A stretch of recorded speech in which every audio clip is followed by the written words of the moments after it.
지난 주일에 그 예배 후에 우리 요한이가 그 영화를 보고 나서 뭘 좀 느꼈는지 집에 와서 이제 엄마에게 동생을 낳아달라고 이렇게 쪼르는 거예요. 그러니까 이 얘기를 듣고 집사람이 이제 고개를 쩔레쩔레 이제 흔들면서, 요한아, 엄마 이제 나이 들어가지고 아기 절대 못 낳아.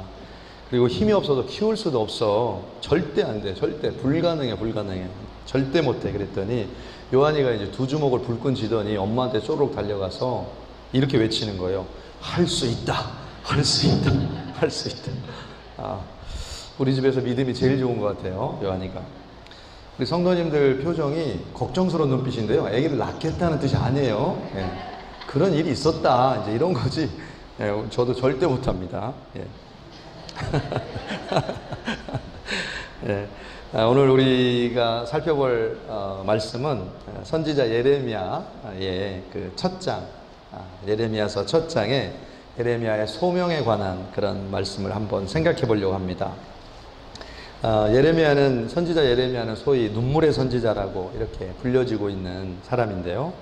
왜냐하면은 가장 시대적으로 험악한 그런 불안한 그런 시대 속에서, 주변 국제 정세 속에서 정말 파멸로 치닫고 있는 그 유다 나라를 향해서, 또 가장 패역하고 불순종하는 그런 유다 백성들을 향해서 하나님의 심판의 예언을 해야만 하는 그런 선지자였기 때문에 날마다 울 수밖에 없었습니다. 날마다 눈물로 그 사명을 감당한 그런 선지자인데요. 이 사람의 그 활동한 시대를 보면 그 요시야 왕 13년, 그러니까 마지막으로 유다가 잠깐 정말 희망을 품을 수 있었던 선한 왕이었던 이 요시야 왕 13년 때부터 마지막 이 유다가 멸망하는 그 시드기야 왕 때까지, 20대 시드기야 왕 때까지 패망의 역사 속에서 활동했던 그런 선지자였기 때문에 눈물의 선지자다, 이렇게 설명을 하고 있습니다. 그 예레미야 1장에 보면요, 하나님께서 이 암흑 시대에 예레미야를 선지자로 부르시는 장면이 기록되어 있어요. 하나님께서 어떻게 부르시냐면, 내가 너를 모태에서부터, 내가 너를 모태에서 짓기 전부터 너를 구별했고 선지자로 세웠다고 선포하면서 내가 너를 보내는 곳에, 어디를 보내든지 또 어떤 말을 너한테 전하라고 하든지 그 말씀을 전하라고 그렇게 이제 부르시는 장면이 있습니다. 근데 예레미야가 그 얘기를 듣고 기쁘게 받거나 이렇게 응답하는 게 아니라 이렇게 얘기해요. 슬프도소이다 주 여호와여, 나는 아이라 말할 줄을 알지 못하나이다, 이렇게 얘기하면서 그 선지자의 부름을 정말 슬퍼하면서, 안타까워하면서, 두려워하면서 그렇게 정말 거절하는 그런 장면이 나옵니다. 그 예레미야가 하나님의 부르심 앞에서 이렇게 마음이 무너지고, 슬프도소이다, 나는 어린아이라 말할 수가 없습니다, 선지자로서 부름 받는다는 게 합당하지 않습니다, 이렇게 얘기할 수밖에 없는 그런 상황, 그 상황을, 그 참혹한 그런 영적 상황을 그 예레미야 2장 8절에 보면 그 상황을 이렇게 설명을 하고 있어요. 아주 요약해서 그때 당시에 예레미야가 활동하고 가서 전해야 하는 유다 백성들의 그 영적 상황을 2장 8절에 이렇게 설명하는데요.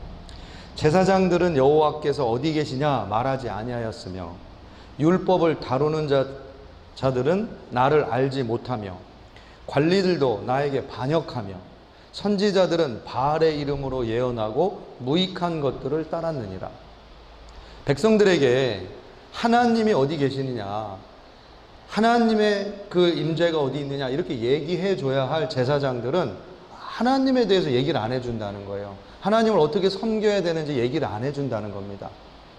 그리고 율법을 가르쳐주는 율법사들, 이 서기관들은 하나님의 율법에는 관심 없고, 하나님의 마음과 하나님의 그 구원의 계획에 대해서는 아무 관심이 없고, 쓸데없는, 전혀 의미 없는 것들에 매달려서 시간을 낭비하게 하고 성도들에게 짐을 지우는 일들을 하는 그런 쓸데없는 율법사들의 그런 일들을 하고 있다, 이렇게 책망을 하고 있고요.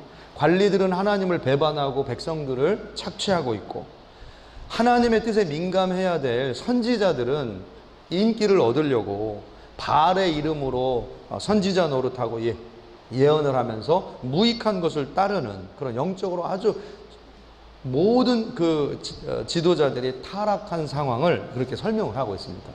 그럼 백성들은 어땠느냐? 영적 지도자들이 이렇게 타락을 했는데 백성들은 어땠느냐? 백성들의 타락의 모습은 두 가지로 요약을 해서 설명을 하고 있어요. 2장 13절에 이렇게 설명했습니다. 내 백성이 두 가지 악을 행하였나니 곧 그들이 생수의 근원되는 나를 버린 것과 스스로 웅덩이를 판 것인데 그것은 물을 가두지 못할 터진 웅덩이들이니라.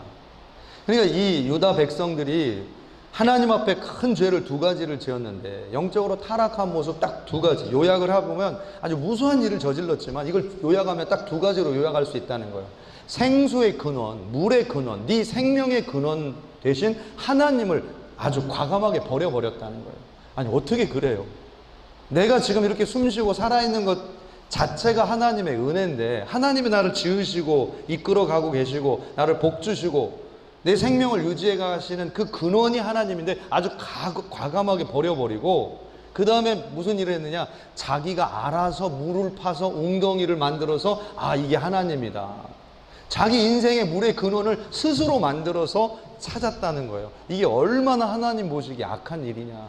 생명의 근원은 버려버리고 샘물의 근원은 버려버리고 자기가 알아서 스스로 자기 생명을 유지하겠다고 웅덩이를 파고 돌아다닌다는 거예요. 금방 말라버리고 그 물을 담지 못하고 터져버릴 웅덩이인데 그걸 좋다고 자기 스스로 생명을 유지할 수 있다고 그렇게 하는 이스라엘 백성들의 이 타락한 모습을 설명하고 있습니다. 상황이 이러니까 제사장부터 선지자부터 율법사 관리들까지 다 타락했을 뿐만 아니라 백성들도 하나님을 버리는 건 뭐 헌신짝 버리듯이 버리고 스스로가 하나님이 하는 일들을 스스로가 하겠다고 이렇게 해버리는 이 시대적인 타락 상황 속에서 선지자라고 이렇게 내가 말씀 받아서 전하려고 하니까 이 얼마나 부담스럽겠어요. 이걸 감당할 수 있겠어요? 그래서 슬프도소이다. 나는 어린아이라 말할 줄을 모르나이다. 이렇게 얘기한 거죠. 근데 사실 예레미야가 선지자로서 부름받았는데 이걸 선뜻 받아들일 수 없었던 사실이 사실 비밀스러운 사실이 좀 뒤에 한 가지가 더 있었습니다. 1장 1절에 보면 이 예레미야가 아나돗 사람이다 이렇게 기록을 하고 있는데요. 베냐민의 땅 아나돗의 제사장들 중에 한 사람이다 이런 표현이 있습니다. 근데 이 아나돗이라고 하는 땅은 사실 솔로몬 시대의 대제사장이었던 또 그래서 하나님 앞에 쓰임받는 것 같았지만 솔로몬 왕이 등극하면서 폐위돼서 고향으로 돌아갔던 사람이 이 아비아달이라는 대제사장이 있었습니다. 이 아비아달의 고향이 아나돗으로 나와요. 그러니까 이 아나돗이라고 하는 이 동네는 제사장 동네인데 아비아달의 동네였고 이 아비아달을 폐위된 아비아달은 누구의 그 자손이었냐면 사무엘상 1장에 나오는 엘리 제사장의 자손이었습니다. 이 엘리 제사장은 여러분 잘 아시겠지만 하나님을 배반한 하나님 앞에 패역해서 저주를 받은 대표적인 제사장 중에 하나였어요. 얼마나 타락했던지 하나님께서 그렇게 돌아오라고 얘기를 했건만 또 죄를 짓는 자녀들에게 말씀을 가르치라고 경계를 하라고 하나님이 그렇게 가르쳤건만 자녀들을 가르치지 않아서 말씀대로 행하도록 가르치지 않아서 저주를 받는데 하나님 앞에 다시는 젊은 자가 남아있지 않는 그런 저주를 받았고 그 자녀들이 하나님 앞에 제사장으로서 온전하게 사역하지 못하는 그런 무시무시한 저주를 받는 그런 가문의 조상이 엘리 제사장이었습니다. 그 후손이 누구였느냐? 예레미야였다는 거예요. 그러니까 여러분 예레미야가 느낄 때 하나님의 제사장의 사명을 감당한다는 것이 얼마나 무시무시한 일이고 이걸 잘 감당하지 못했을 때 하나님께서 진노하시면 그 결과를 감당할 수 없다는 것을 너무너무 잘 알고 있었기 때문에 제사장이었던 이 예레미야가 하나님의 부르심, 선지자로서의 이 부르심에 주저할 수밖에 없었고 두려워할 수밖에 없었다는 사실을 우리가 좀 미루어 짐작을 해볼 수 있는 거죠. 그런데 결론적으로 얘기를 한다면 이 예레미야가 순종합니다. 이 예레미야가 순종할 뿐만 아니라 가장 어두웠던 시대에 가장 핍박받는 시대에 선지자로서 가장 사람들한테 멸시받고 말씀을 들어야 하는 자들에게 핍박을 받는 그런 위치에 있어야 하는 그 선지자의 역할을 가장 신실하게, 가장 타협 없이 눈물로 하나님을 의지하면서 사명을 감당해낸 선지자, 가장 위대한 선지자 중에 한 사람으로 예레미야가 쓰임을 받습니다. 놀라운 일이죠. 그럼 도대체 어떻게 이 예레미야가 그렇게 이렇게 두려워하다가 하나님 앞에 거절하다가 갑자기 이렇게 순종하고 그 사명을 그렇게 잘 감당할 수 있었을까? 하나님이 도대체 어떤 은혜를 주신 것이고 하나님이 부르신 그 하나님에 대한 그 예레미야의 그 깨달음이 어떤 것이었길래 그런 순종이 나타날 수 있었는지 우리 함께 몇 가지로 함께 은혜를 나누도록 하겠습니다. 할렐루야. 아멘입니까?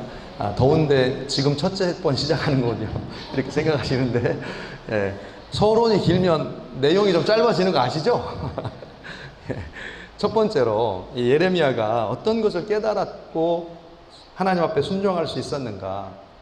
첫 번째로 하나님께서 그와 함께 하시며 그 입술에 친히 하나님의 말씀을 넣어주신다는 사실을 깨달았기 때문이라는 거예요. 예레미야 1장 8절에서 9절까지 말씀해 보면 이렇게 말씀이 기록되어 있습니다. 너는 그들 때문에 두려워하지 말라. 내가 너와 함께하여 너를 구원하리라. 나 여호와의 말이니라 하시고 여호와께서 그의 손을 내밀어 내 입에 대시며 여호와께서 내게 이르시되 보라 내가 내 말을 내 입에 두었노라. 하나님께서 주저하고 있는 선지자 예레미야에게 말씀하시기를 내가 내 입에 내 말을 두었노라. 이 말이 친히 나라들을 세우기도 하고 패하기도 하고 나라들을 심기도 하고 뽑기도 하고 심판하기도 하고 멸하기도 할 것이다. 내가 너의 입에 이 말을 넣어 주었는데 이 말이 일할 것이다 라고 설명해 주신 거예요. 그러니까 이 예레미야가 이 얘기를 듣고 깨달은 거예요. 내가 해야 하는 일이 아니라 하나님이 내 입에다 넣어주신 그 말씀이 일하시니까 나는 하나님 앞에 순종하는 일, 믿음으로 반응하는 일만 하면 되는구나 라는 것을 깨닫게 되는 겁니다. 하나님께서 이 예레미야에게 준 이 깨달음을 통해서 믿음의 반응자로서 이렇게 세워지게 되는 이 예레미야의 모습을 우리가 보게 되는데요. 하나님께서 정말 우리에게 요구하시는 바가 뭐냐? 위대한 일을 감당할 수 있고 이 험악한 시대에 이렇게 척박한 시대에 우리가 얼마나 더 헌신하고 얼마나 더 기도하고 얼마나 더 거룩하게 살아야 이 일을 할 수 있는가 주저하면서 세상 속에서 내가 하나님의 백성으로 살아간다는 것에 대해서 낙심하고 살아가는 사람들이 얼마나 많이 있습니까? 그런데 하나님이 찾으시는 사람들은 어떤 사람들이냐? 하나님이 하시도록 하나님의 말씀이 우리 안에 들어오도록 하나님 앞에 믿음으로 반응하는 사람을 하나님께서 찾으신다는 사실을 여러분 믿으시기 바랍니다. 하나님께서 찾으시는 사람은 어떤 사람이냐? 하나님은 이미 모든 나라들을 멸하게도 하시고 세우기도 하시고 뽑게도 하시고 심게도 하시는 모든 말씀의 권세, 그 믿음의 열쇠를 하나님의 역사하실 모든 열쇠를 이미 준비하셨는데 그 준비한 하나님의 열쇠를 받아서 순종할 믿음의 반응자들을 하나님께서 찾으신다는 거예요. 믿음의 반응자. 예레미야가 깨달으신 거 이겁니다. 하나님께서 나와 함께 하시고 내 입에 그 능력의 말씀을 넣어주시면 내가 할 수 있는 게 아니라 나에게 주신 말씀이 그 일을 하겠구나. 내가 하는 것이 아니라 하나님이 하시는 거구나. 내 입에 넣어주신 그 말씀이 나라들을 이기고 사람들을 이기고 환경들을 극복하게 하는구나 라는 사실을 고백하는 거죠. 오늘 이 믿음의 반응자라는 말씀을 드렸는데요.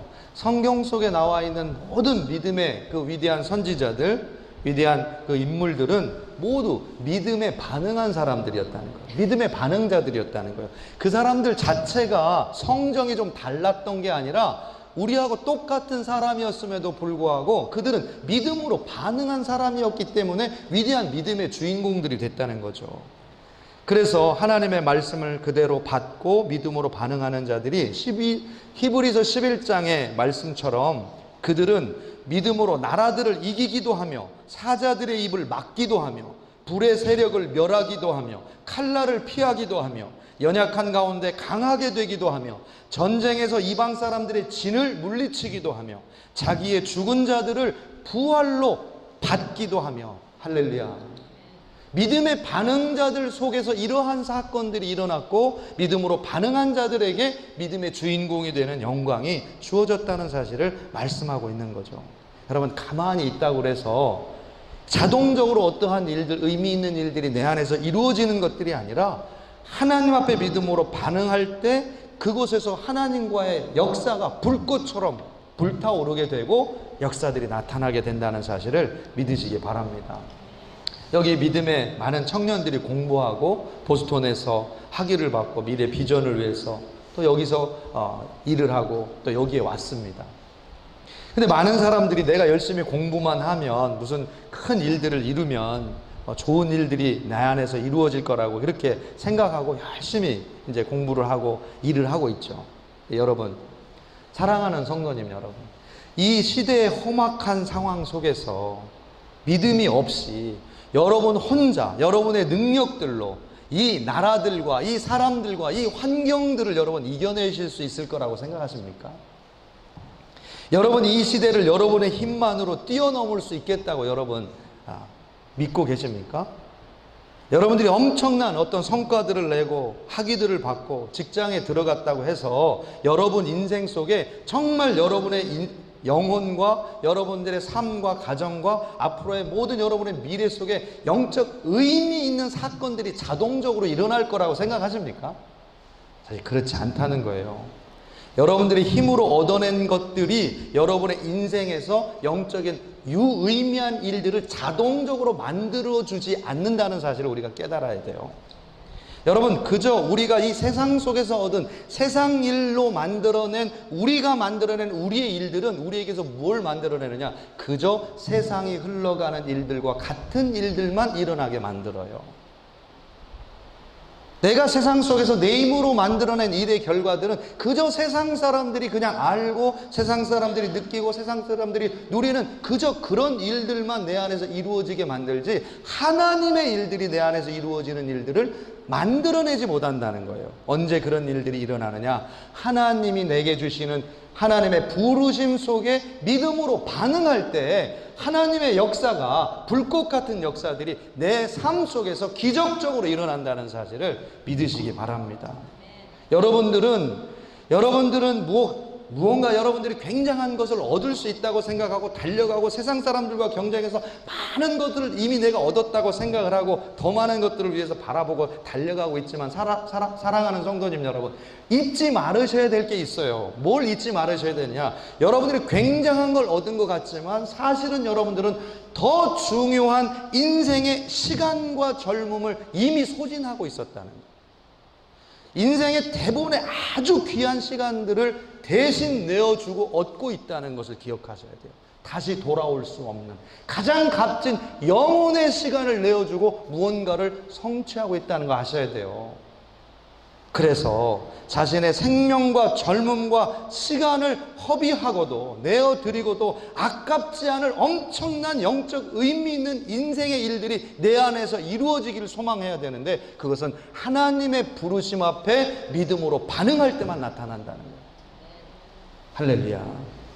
사랑하는 성도님 여러분, 믿음이 없으면, 믿음으로 하나님 앞에 반응하지 않으면 하나님이 여러분을 위해서 준비하신 모든 말씀, 여러분의 입에 넣어주셔서 그 입의 말씀을 통하여 나라들을 이기게도 하시고 환경을 극복하게도 하시고 심게도 하게 하실 수 있으며 뽑기도 하게 하실 수 있는 그 능력에 예비하신 그 말씀들이 그저 고무하게 사라질 수 있다는 사실 기억하십니다. 오늘 사랑하는 성도님 여러분, 하나님께서 여러분을 오늘 이 자리에 불러주신 줄로 믿습니다. 하나님이 여러분을 부르셔서 여러분을 통해서 하실 일들이 있기 때문에, 준비하신 것들이 있기 때문에, 주실 것들이 있기 때문에 여러분을 부르신 거예요. 여러분, 믿음으로 반응하실 수 있기 바랍니다. 하나님, 내 안에서 일을 이루어 주옵소서. 무언가 일을 시작해 주옵소서. 내가 아니라 하나님의 말씀이 일하게 하여 주옵소서. 이렇게 응답하실 수 있는 저와 여러분들 되시길 주님의 이름으로 축복합니다. 두 번째로, 예레미야가 하나님의 부르심 앞에 두려워하다가 돌아올 수 있었던 이유는 하나님을 새롭게 만나는 경험이 있었기 때문에 그렇습니다. 할렐루야. 아멘입니까? 할렐루야. 그러니까 하나님은 우리 예배 시간에 설교를 통해서 만나시면 좋겠어요. 여러분들이 이렇게 눈을 감고 이렇게 만나시지 마시고 말씀을 통해서 이렇게 만나시면 좋을 것 같습니다. 할렐루야. 오늘 뭐 웃지도 않으시고 에어컨 때문에 그러세요? 에어컨 없어서 좀 섭섭하세요? 네, 곧 생길 줄로 믿습니다. 할렐루야. 네. 자, 하나님을 새롭게 만나는 경험이 뭐냐면 예레미야 3장에 보면 하나님이 그 잃어버린 자식들을 얼마나 간절히 돌아오기를 바라고 계시는지 그 내용이 기록이 되어 있는데요. 사실 3장 초반부에는 무슨 내용이 나오냐면 하나님을 떠난 이스라엘 백성들, 유다 백성들을 책망하시고 내가 이혼 증서를 써서 내보냈다, 쫓아내보냈다 이렇게 얘기할 정도로 좀 꾸짖는 그런 내용이 나옵니다. 근데 이런 하나님에 대해서는 예레미야는 굉장히 익숙해요. 화나신 하나님, 뭔가 잘못하면 책망하시는 하나님, 뭔가 하나님 뜻대로 행하지 않으면 막 호적에서 파버리시는 하나님, 막 진노하시는 하나님, 심판하시는 하나님에 대해서 이 예레미야는 굉장히 익숙했어요. 그래서 두려웠죠. 잘 못할까봐 늘 두려웠어요. 그런데 예레미야가 그런 진노하시는 하나님의 모습으로만 알고 두려워했던 그 마음속에 하나님을 새롭게 만나는 경험이 있습니다. 그 하나님이 알고 봤더니, 하나님이 말씀을 주시는데 알고 봤더니 그 하나님은 어떤 하나님이냐? 그렇게 혼내서 하나님이 쫓아버린 것 같은 그 자식들 앞에서 나가! 막 이렇게 소리 지르고 진노했던 그 하나님, 그 분이 뒷면으로는 뭐 하고 계시냐면 제발 돌아와 얘야, 제발 돌아와. 이렇게 그 패역한 아들, 그 떠났던 아버지를 떠났던 그 아들을 간절히 기다리는 아버지의 모습으로 보이기 시작한 거예요. 3장 12절에 보면 이렇게 되어 있습니다. 패역한 이스라엘아 돌아오라. 나의 노한 얼굴을 너에게로 향하지 아니하리라. 나는 긍휼이 있는 자라 너를 한없이 품지 아니하리라. 돌아와라. 돌아와. 3장 14절 말씀에는 배역한 자식들아 돌아오라. 나는 너희의 남편임이니라. 3장 22절 배역한 자식들아 돌아오라. 내가 너희의 배역함을 고치리라. 제발 돌아와라. 제발 돌아와. 겉으로는 막 화내시는 것 같고 야 이놈의 자식 너 이것도 못해 왜 이렇게 또 죄를 졌어 혼내시는 것 같았던 그 하나님이 뒷면으로 돌아가 보니까 그 혼냈던 자식들이 행여 삐뚤어 나갈까봐, 행여 하나님 떠나서 안 돌아올까봐 제발 좀 돌아와라. 제발 돌아오면 내가 진노하는 얼굴을 다시 너한테 향하지 아니하고 네가 배역했을지라도 내가 너를 고치겠다. 이렇게 말씀하시면서 간절하게 기다리시는 그런 모습을 보여주고 계신다는 거예요. 예레미야가 깜짝 놀라는 거죠. 그 3장 19절 후반부에 보면요, 마지막 부분에 이렇게 보면 무슨 얘기가 나오냐면 하나님은 어떤 하나님으로 나오시냐면 자식들에게 상속을 내리는 그런 아버지로 그렇게 묘사가 되어 있고요. 그 아들은 이스라엘 백성들은 상속분을 가지고 야멸차게 아버지를 속이고 도망가는, 배역하는 자식으로 묘사되어 있습니다. 그리고 하나님은 그 자식이 돌아오기를 기다리고 있고 돌아오기만 하면 그 배역한 아들을 고쳐주실 거라고 그렇게 고백하는 아들의 모습이 기록되어 있어요. 그 아버지의 모습이 기록되어 있어요. 3장 19절에서 25절까지. 집에 가서 한번 읽어보세요. 할렐루야.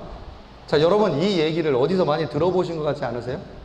아버지는 상속해 주겠다고 얘기하고 아들은 아버지를 속여가지고 상속분을 딱 받아가지고 아버지를 떠나버리고 아버지는 그 상속분 가지고 떠나가는 아들을 또 기다리고 계시고 돌아오기만 하면 내가 다 회복해 줄 거라고 약속해 주고 계시는 이 모습 어디서 많이 읽어보셨죠?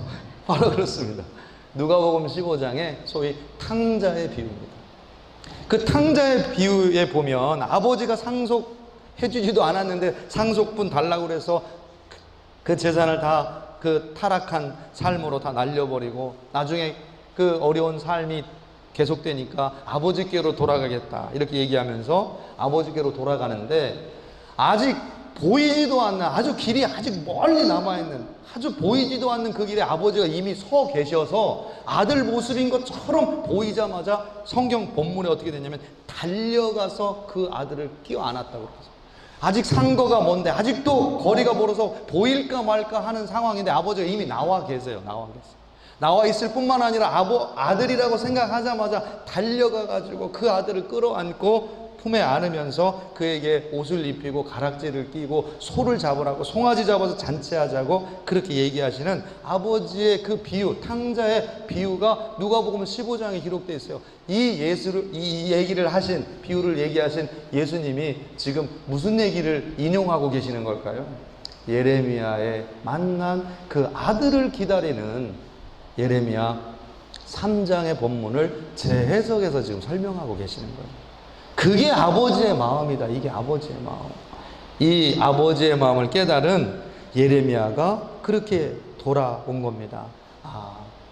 우리 아버지, 우리 선조들 아비아달이나 우리 선조 엘리 제사장은 하나님 앞에 불순종함으로 그런 엄청난 저주와 폐역을 저지르고 그런 저주를 받았지만, 내가 하나님 앞에 설 수 있다면, 아버지가 나를 기다린다면, 우리 가문을 기다린다면 내가 아버지께로 돌아감으로 하나님의 그 영광을 회복시키겠다. 우리 가정 가운데, 우리 삶 가운데, 내 삶 가운데 하나님의 이 놀라운 영광스러운 은혜를 회복하겠다. 이렇게 마음에 깨달은 거죠. 정말 책망하는 하나님만 느꼈던 이 예레미야가 도망치고 싶었는데, 그 배역한 아들이라도 기다리면서 간절히 돌아오기를 기다리는 그 아버지의 마음을 본 이 예레미야는 탕자의 마음으로 돌아가게 된 거예요. 하나님, 저라도 쓰십시오. 하나님, 저라도 쓰시겠다 하시면 주님, 제가 돌아가겠사오니 저를 써주옵소서. 이렇게 주님 앞에, 하나님 앞에 돌아간 줄로 믿습니다.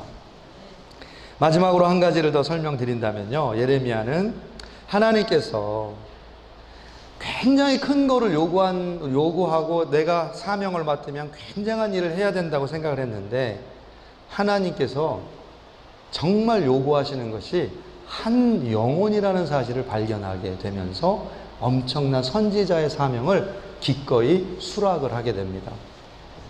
예루살렘의 타락한 백성들의 상황을 제가 아까도 설명드렸는데요, 그래서 탄식하면서 예레미야가 충격적인 그런 상황 속에서 좌절을 하고 있는데, 슬픔에 빠져 있는데, 5장에 갑자기 예레미야 5장의 1절에 하나님께서 이렇게 예레미야에게 요구하십니다. 너희는 예루살렘 거리로 빨리 다니며 그 넓은 거리에서 찾아보고 알라. 너희가 만일 정의를 행하며 진리를 구하는 자를 한 사람이라도 찾으면 내가 이 성읍을 용서하리라. 너는 이 예루살렘 거리로 빨리 돌아다녀 봐라. 그리고 한 사람만 찾아라. 하나님을 알고 진리와 정의를 구하는 한 사람만이라도 내가 찾으면 이 성읍을 내가 용서하겠다. 원래 이 말씀은 하나님께서 단 한 사람도 의를 행하는 사람이 없으므로 내가 이를 구원할 수 없음을 탄식하면서 사실은 주신 말씀이에요, 예레미야에게. 그런데 이 말씀을 받은 후에 예레미야의 반응이 완전 180도로 바뀝니다. 그러니까 5장 앞에, 이 5장 1절 앞에 4장까지의 예레미야의 심령은 슬픕니다. 이 타락한 백성들을 향하여 말씀을 전할 수 없는, 변화시킬 수 없는 그 상황 속에서 슬픔과 어려움이 마음에 가득 차 있어요, 4장까지. 그러나 5장 1절을 경험하고 난 예레미야 예언자의 예언의 내용, 그 뉘앙스는 완전히 바뀝니다. 굉장히 힘차게, 굉장히 자신있게, 굉장히 톤을 높이면서 예레미야가 이스라엘 백성들을 책망하게 되고 그들을 깨우는 사역을 하게 돼요. 도대체 뭐가 이 사람에게, 예레미야에게 어떻게 이런 변화를 만들어낼 수 있었을까? 이 예레미야가 하나님의 말씀을 통해서 그 인생이 바꿔지는 변화된 아하 모먼트, 소위 아하 모먼트, 그러니까 깨달음의 순간이 있었다는 거예요. 그게 뭐냐? 하나님은 한 영혼을 찾으신다는 거예요. 한 영혼만 구원하면 된다는 거예요. 하나님께서 나에게 요구하시는 일은 한 사람만 구원하면 하나님의 그 일이 이루어진다는 겁니다. 예레미야가 예루살렘 전체를 변화시키는 것을 하나님 기대하시는 게 아니라 예루살렘에서 한 사람만 구원해도, 예루살렘에서 한 사람만 찾아내도 예루살렘에 살 수 있다는 걸 발견한 거예요. 할렐루야. 아멘입니까? 여러분들이 다 좋으셔도 한 사람만 들어. 한 사람만 들어도 제가 오늘 성공한 거예요. 할렐루야. 대부분 다 듣고 계십니다. 그래서 한 사람만 찾으면 내가 이 성읍을 용서하리라. 한 사람만 찾으면 내가 이 예루살렘을 하나님 앞에 온전히 드릴 수 있겠구나. 이 마음으로 예레미야가 사역을 시작하게 된 거죠. 제가 마지막으로 예화 하나 좀 말씀드리고 좀 설교를 정리하려고 그러는데요. 2017년 2월에 개봉했던 영화 중에 제가 우리 필름 앤 페이스 담당하신 우리 집사님 앞에서 제가 이 영화 얘기해서 죄송합니다. 2017년 2월에 개봉했던 영화 중에 이 멜 깁슨이라고 하는 사람이 연출을 했고요. 앤드류 가필드라고 하는 사람이 주연했던 영화가 있습니다. 영화 이름이 핵소 리치라고 하는 영화인데요. 한국어로는 핵소고지라고 이렇게 상영된 것으로 알고 있어요. 2차 세계대전 당시에, 태평양 전쟁 당시에 치열했던 오키나와 핵소고지에서 일어났던 아주 치열했던 전쟁에서 벌어졌던 실화를 배경으로 한 영화예요. 근데 이 주인공이었던 이 데즈몬드 도스라고 하는 사람이 출연하게 되는데, 이 사람이 원래 평화주의자고 또 하나님을 믿는 신실한 신앙인이었습니다. 2차 세계대전의 그 참혹한 전쟁의 소식을 듣고 양심의 가책을 받은 이 청년, 데즈몬드 도스라고 하는 청년이 전쟁에 참전하기로 결정합니다. 근데 평화주의자였기 때문에 자기가 하나님 앞에 총을 들지 않고 사람을 죽이는 것이 아니라 사람을 살리기 위해서 전쟁에 참전하겠다고 그렇게 다짐을 하고 입대를 합니다. 그런데 군대에서 총을 들지 않는다는 건 불가능한 건데, 자기가 그것을 고백하고 계속 총 드는 걸 거부하자 많은 어려움을 당하지만 결국에 사람을 죽이는 게 아니라 사람을 살리고 싶다는 의지로 군대에 들어왔다는 그의 원칙을 군대에서 결국에는 받아주게 되고 의무병으로 그렇게 전투 배치를 받게 됩니다. 그래서 핵소고지라는 곳에 참전을 하게 돼서 전쟁의 그 실상을 두 눈으로 목격하게 되고, 자기가 아무것도 할 수 없다는 그 사실을 발견하게 돼요. 그리고 그 앞에서 오열하게 됩니다. 무참하게 죽어가는 그 동료들과 또 상대방의 군인들, 일본군들을 바라보면서 부르짖게 돼요. 자신이 아무것도 할 수 없다고 부르짖고 있는데 자기도 부상을 당하고. 근데 그때 상황에 아군은 다 철수하고 일본군이 그 핵소고지를 다 점령한 상태에서 하나님 앞에 기도합니다. 도대체 내가 뭘 할 수 있습니까? 사람들은 다 이렇게 죽어가고 아군 적군 할 것 없이 서로 죽이면서 다 이렇게 다 몸이 다 상하고 나도 이렇게 부상당해서 아무 일도 할 수 없는데 하나님 도대체 제가 뭘 할 수가 있습니까? 이렇게 부르짖어요. 그때 저 멀리서 한 소리가 들려옵니다. Help me. I want to go home. I want to go home. 절 도와주세요. 저 집에 가고 싶어요. 하는 그 영어가 들리는 거예요. 자기 동료가 지금 자기를 살려달라고 부르짖는 거죠. 그때 이 데스몬드 도스가 그것을 하나님의 음성으로 듣습니다. 그리고 이렇게 얘기해요. 하나님, 한 명만 구원하게 해주세요. 한 명만 살리게 해주세요. 그리고 나서 기어서 그 자기에게 도움을 요청했던 사람을 도와서 핵소고지에서 아군의 진지로 내려보냅니다. 살려낸 거죠. 그리고 자기도 내려가야 되는데 안 내려가고 거기에 남아서 다시 이렇게 기도해요. 하나님, 한 사람만 더 구하게 해주세요. 하나님, 한 사람만 더 구하고 갈게요. 하나님, 한 사람만 더 구하게 해주세요. 그리고 다시 그 전쟁터로 들어갑니다. 그리고 자기를 도와달라고 하는 부상당한 병사를 찾아서 내가 집으로 꼭 데려다 줄게 약속하고 그 사람을 또 메어서 핵소고지 밑으로 아군 진영으로 내려보내고 다시 엎드려서 기도합니다. 하나님, 한 사람만 더 구하고 가게 해주세요. 한 사람만 더. 그렇게 해서 이 사람이 구한 사람이 75명입니다. 75명의 생명을 살리고 결국 이 사람의 명예의 훈장을 받게 돼요. 사랑하는 성도님 여러분, 하나님께서는 이 데스몬드 도스의 기도를 들어주신 줄로 믿습니다. 한 사람만 구하게 해주세요. 그리고 하나님, 한 사람의 생명만 더 구하게 해주세요. 그의 그 기도가 여러분 가장 위대한 역사를 만들어낸 믿음의 주인공으로 만든 그런 사건이 된 줄로 믿습니다. 오늘 저와 여러분들이 이 하나님의 음성을 들으시고 믿음으로 반응하실 수 있는 저와 여러분들 되시길 축복합니다. 아멘. 기도하겠습니다. 전능하신 아버지 하나님, 오늘도 저희들 하나님의 말씀 앞에 섭니다.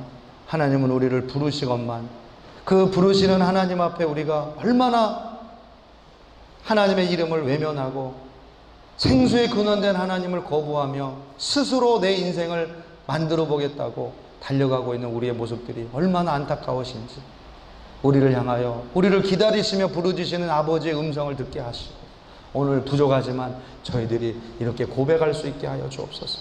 하나님, 우리 인생을 사용하여 주셔서 한 사람만이라도 구원하게 하여 주옵소서.